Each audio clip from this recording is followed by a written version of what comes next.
another segment of the show titled, And That's the Way It Was, sponsored by the Plymouth Historical Society. I'm Jim Stallman, president of the Plymouth Historical Society, and we're taping tonight from the Plymouth Center in the Historical Museum. And our guests tonight will be Ruth and David Drewry. Welcome to the show, folks. Oh, hi, thanks, Jim. You folks are from the town of Winooski. Winooski. So we're going to ask you a few questions, and you're going to elaborate and explain to us everything about Winooski, because we have to have your background, because if you drive through today, you'd miss it. Your folks, you're in the farming business, or have been, and for many, many years, and your ancestors were farmers. And how did all this get started? I mean, when did your ancestors come to Winooski? Well, my wife knows more about the ancestors coming to Winooski. Why don't you explain that first, and then I'll go into when Dad and Mom got married. Okay. Actually, the first ones were Yankees. Yankees. Yep. Okay. And they somehow got word of this land out here, and a man named Brownsville had bought quite a bit of land and had sent flyers or something back to Vermont, a town called... That was a common practice. Yeah, sending right. word back. To West Berkshire. And there was a man named James Stone, who was the brother-in-law of Dave's great-great-grandfather, who came out here and looked it over and bought some land and came back, and he said, hey, it's great. Now, I'd been in West Berkshire, and I thought that Winooski Hills were kind of hard to farm. But I tell you, that's hard scrabble out there where they were before. And they must have fallen in love with the land. A fellow, actually, Dave's great-great-grandfather was named Sir Varner Jewett. And Sir Varner came out here and looked it over, and on January 1st of 1847, he signed the papers to buy some land. And then he went back to Vermont, and he convinced his son, Glanville, to come out here, too. What was the land sold for? What did they buy? I have no idea. I've never heard. The Brownsville bought it from the government. We know that. And then there was one other owner in between there. And Was there actually open land at that point? Or it was all wooded. All wooded. Very much wooded, yeah. Did you ever wonder how you could look at a woods and say that'd make a great field for corn or wheat or pasture? Well, I think the biggest thing is whether it's level or not. And if you had big trees growing, that's an indication of fertility. And so the bigger the trees, the more fertile the land, and the harder work it was to clear the land. But Donnie Bemis, part of their abstract says that one day they burned trees, and indicating that these were big trees. They weren't cut up in pieces. They just pulled them onto a pile. The trees would be worth thousands of dollars today, I'm sure of that. Well, people don't realize that one time Plymouth was referred to as Plymouth Woods. Oh, it was? Solid forest between here and Sheboygan. And then as you got further west, then they came into the plains area. So there was some pretty heavily forested areas here that we don't appreciate today. I think the other thing, too, that really encouraged them to settle there was the river. And the Onion River starts up about, it starts in the town of Mitchell. And it actually kind of kitty corners through the town of Linden and actually swings south and down in the town of Holland. It turns around, comes back up, and ends up in Sheboygan Falls. Yeah. About 28 miles long. And back in the 1840s, the surveyors found this river, and they found some onions growing near it, some wild onions. So they named it the Onion River. Now, back in Vermont, there was also an onion river. And there was also a village, or a city at that time, well, probably a village in the 40s, 1840s, named Winooski. Now, Winooski actually is not a Polish word. Many people take a look at Winooski bow hunters, and they see this SKI on the end of it, and they say, oh, a good Polish word. It happens to be an Algonquin word, and it means where my grandmother found the wild onions growing. So these people coming from Vermont, probably coming through Winooski, and probably over Lake Champlain and on out to Wisconsin, knew the Onion River, and they got here. They found wild onions growing. They knew what Winooski meant, and when the village started, they named it Winooski. And that was the beginning. that was the beginning of it. Right. We learned the origin of that name from Dave Donath. Used to be, well, he took care of Wade House. Okay. And now he's running a museum, a farm museum, Billings Farm Museum, out in Vermont, not too far away. But he's the one that knew about the Algonquin name. You were using the word Yankee, and Yankee is basically, even in Plymouth, sort of refers to the early settlers that came from the Vermont, Massachusetts, upstate New York, Right. Pennsylvania, anybody east. Connecticut. And that was the phrase, that was sort of a generic phrase.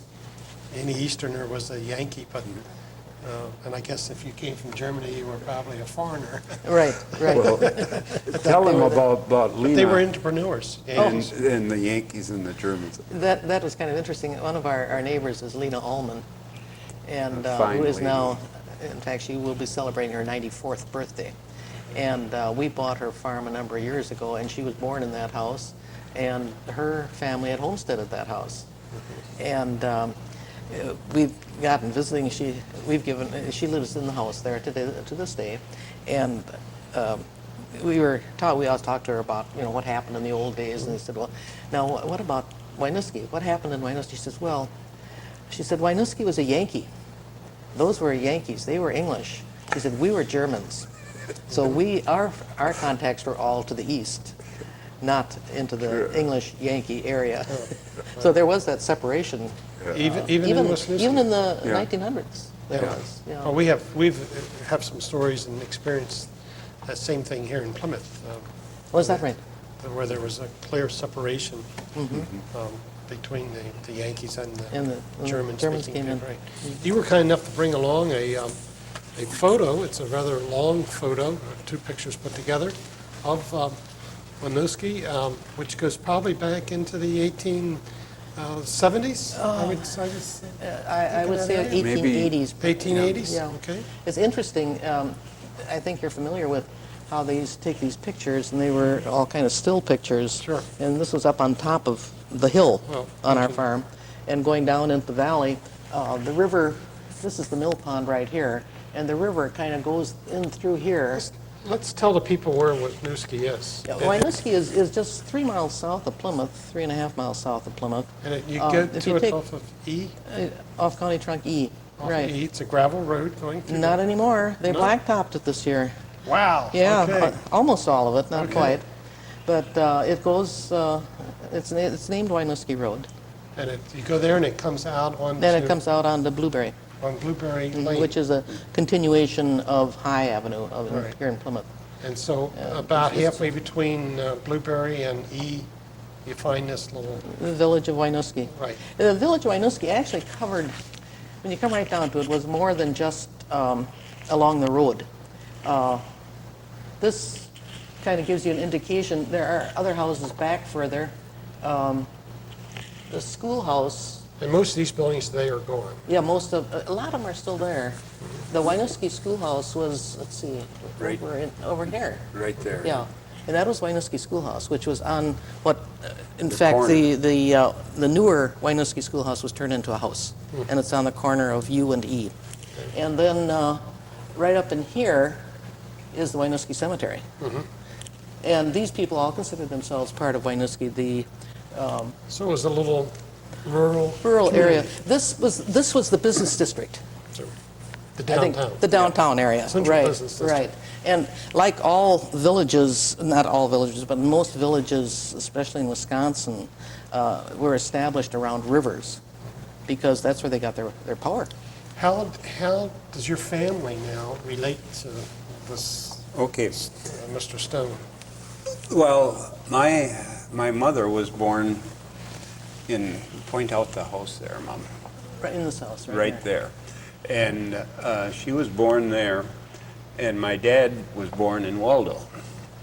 And he courted her by ice skating up the river in the wintertime.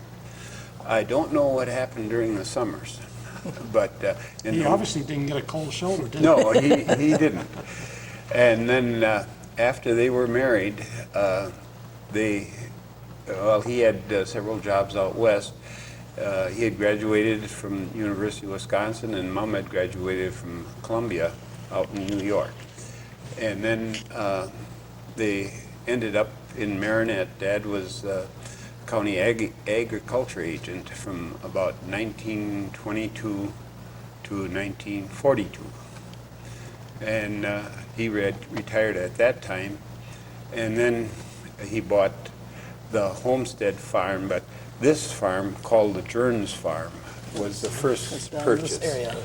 Right here. Right to the left of your hand, Jim, is where our present house is. That is our house is where we live. And so Dad bought that land and then retired down here and started farming.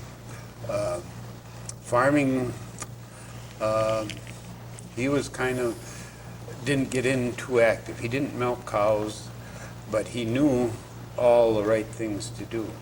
And so he'd tell us kids what we're supposed to be doing and things like that. And we had an old truck, international truck, that we pulled a hay loader behind, and Dad would drive that. It only had 4 gears forward. Actually, it had air in the tires, but the exact same model of that truck is in the museum down in Chicago. What year? I think of the 1924 International, and it was so old that the radiator was in between the engine and the cab. And in order to start it, there are little petcocks, 4 of them on top of the cylinders, and you fill those with gas and then gave her a crank and away she went. Yeah. If you didn't know this, like starting a mile away, if you don't know to turn the gas on, Yeah. you sit there all day, can't you? Yeah, that's exactly right. So that's how our family got here, and then my wife was a native of Sheboygan, and a teacher in Plymouth, and we got together by, well, we shouldn't be telling love stories, but we should be talking about history. Well, maybe your love story is history. Yeah, it is history. You got 4 kids to prove it. But you have now gone from the one farm, you've acquired a number of other acres Yes. now farming. So how many acres right now are under your control or in your family? I should About put that. 735. And much of this is tillable land? farming land? Yes. A great deal of it is woods, too. We have, it must be close to 200 acres of that must be woods. Yep. Woods or swamp. And that gets into your maple syrup stories. but Right. Let's come back for a moment on Wisniewski. Yeah. And then we'll come back to your maple. Now, I have to Well, correct maple you syrup. on that, Jim. It isn't Wisniewski, it's Winooski. Winooski. Winooski. Let's get it See, I'm right. Polish. Yes, yeah, Give Why me don't SKI and I go crazy. yeah, right. Why don't you identify the various major buildings Sure. that are important to All I have to do is see 'em. the sawmill? All right, now this, right over That's the here, I think, is sawmill. the sawmill. This was the grist mill. Okay. And this was where they dammed it up and formed the mill pond. And the grist mill kept on going until about 1907. And like many of the places, the sawmill managed to drop its sawdust in the air so that they couldn't get a head of water to keep it running. And the mill eventually was running about 2 hours a day. And then a bad thunderstorm one night took this barn over here and also knocked the dam out. And that they never opened it up again, They never- ever. This was where this house is part of the present mill house. We're pretty sure the mill house is called that because that's where the miller lived. Yeah. And they put 2 houses together. We discovered when we were fixing up the house that these were 2 little houses that they stuck together. There's one wall in there that's probably 2 feet thick. And that's basically because it's There's 2 walls. 2 walls. Yeah. The Insane asylum. dance hall was over here. Yeah. This was Dave's great-great-uncle Will owned this house. This was the Jewett homestead. This was the county insane asylum. Right. The county insane asylum was out there for about 4 or 5 years. As I recall, there was a fire there. Yes, and it was a very bad fire. It killed 4 patients. Four patients. Yeah, and also Dave's great-grandfather had smoke inhalation, and he lived for about a year after that, and then he died of pneumonia. But they rebuilt it there, didn't they? not? Yes, but it only ran for about a year after that, and then Then they moved everything to was transferred to Sheboygan. Sheboygan. Right. And gradually, you know, you need a board or something, so you take a board off of there. And the same thing happened to the mill. The old mill, the same thing. You're fixing up a barn, so you need a couple boards. So you go down to this deserted building, and you take the boards off, and pretty soon there's nothing left. there. I think this is one that Dave should tell you about. That pole sticking up is known as the Liberty Pole. Tell us about the Liberty Pole. Yeah, the Liberty Pole, a lot of the villages in this part of Wisconsin had a Liberty Pole. And the Liberty Pole was a measure of how patriotic you were. If that village was really patriotic, they had a tall Liberty Pole. So this was a tree that they found in the woods that was kind of suited for it. Maybe they got it out of the swamp, real tall, without much taper to it. And they dug a hole and put it in, and then before that they skinned all the bark off and then painted it white. There was one man, young man in Winooski that could shimmy up that pole and paint it. So this he did, I don't know, every 3 or 4 years until it got started to rot. And pretty soon it got so bad that the village elders figured that it was a danger.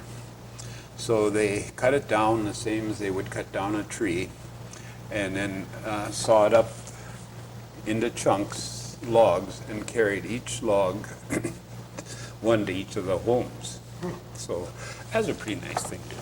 Now, do you have a piece of that log someplace? Nope, it's most likely I think they got cold one night. threw it on the fire. Is there any Well dry. sections of the pole left? I don't think No, so. I don't think no, so. I'm sure they're all gone. That's a great story. It is a great story. I love it. The Winooski had its own post office too, Yep. and up until I think it was 1905, they closed it. Kind of like the one out in Mitchell, when they got down to taking in $10 a year, they decided it wasn't worthwhile, so they closed it. Dave's grandfather at one time was postmaster. Yeah. And Grandma was postmistress. Yeah. At that time. There was quite a rivalry, I guess, between Winooski and Plymouth, hoping both of them were vying for the railroad from the south. That's right. And the railroad, Missed Plymouth. Missed Winooski. Yep, missed Winooski and got got into into Plymouth. Plymouth. And from there, it was sort of a downward trend, wasn't it? Yeah. Yeah. Well, at least that's the stories that I've I think seen. top population in Winooski proper was maybe 90 at the most.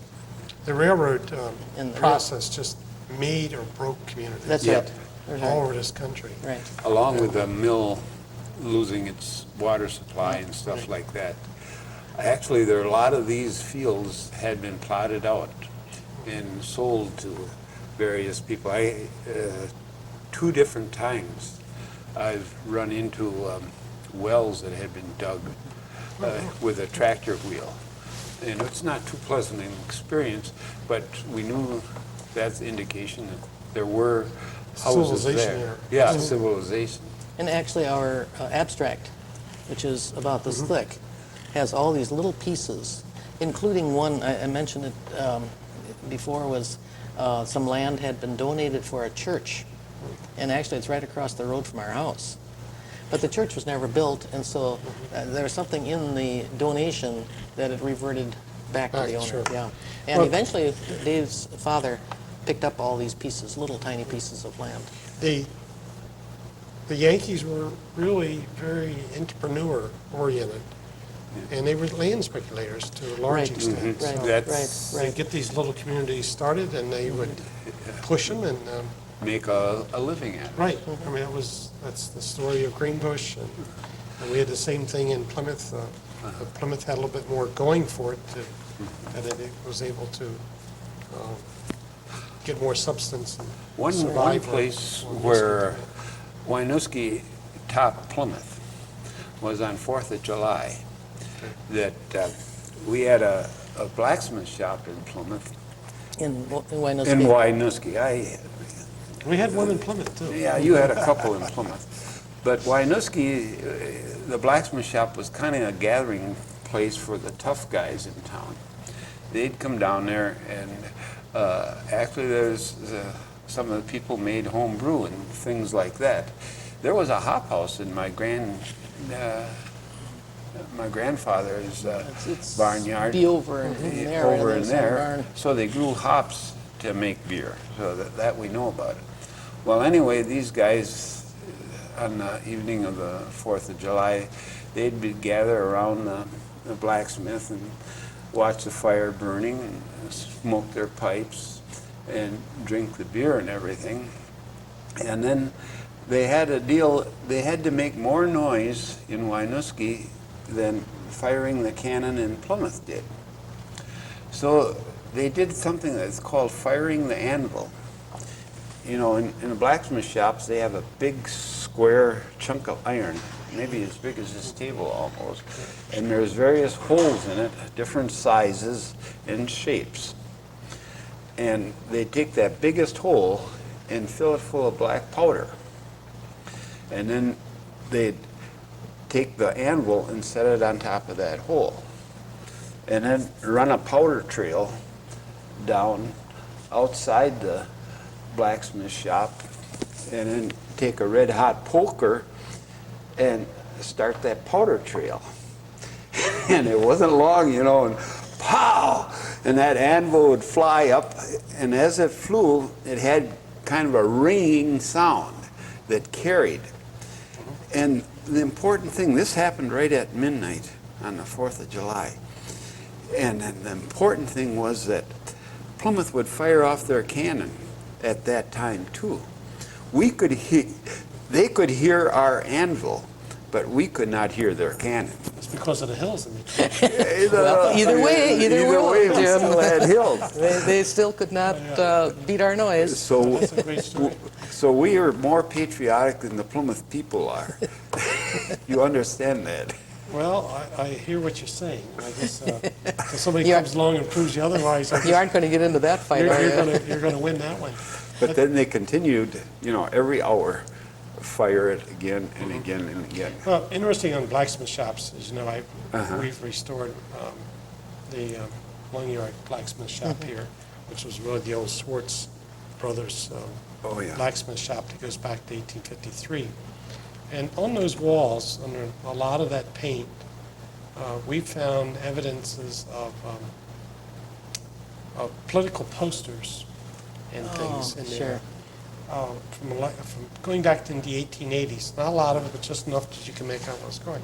So I would propose to you that that the blacksmith shop was probably the social center for men, I'll bet you. and invariably they were close to the grist mills, as in Plymouth. And as the farmers brought things for the mill to work on, they had some time on their hands, and I think they drifted over, and I think that was probably a lot of stories exchanged. Oh. Right And there. obviously, it was a man's world, not a woman's world, in that blacksmith shop. And We should invent that kind of world again, shouldn't we? so I don't know that I want to tackle it in this lifetime. But the blacksmith shop was a social center in these small communities. Sure, it sure had to And be. I mean, that's where the discussion of politics occurred. That's where business was conducted. And that's where you really found out what your neighbor was doing That's right. and what was going on. Yeah, the Speaking blacksmith of- shop in Winooski was right next to the mill. Yeah, right across the And street. that was very common. Yeah. Right. But the mill also had a political lean to it. You know, the millstones, you've seen those out in front of our house. They had to be sharpened, I don't know, once a year or once a month or whatever, depending how much and they had a little chipping hammer that they'd go down and chip out the grooves so that the grooves were better. Well, it was always, you know, then you'd sweep the chippings out. But it is always the farmer that brought his wheat in to be ground into flour. After the millstones had been sharpened, that was of opposite political leanings than the miller. Because the flour always had a little bit of the chippings left in it. And so they were never related to the dentist either, huh? No. Well, I guess the millstones, as I understand, you have different types of millstones Yeah. for the type of grinding that you're going to do. If you do the buckwheat or the wheat or the oats. We just saw this in California this spring, one of the oldest mills in the country operating, grist mills. And they were showing us how they cured and sharpened these stones. They That actually would were be interesting to chipping. see. Yep.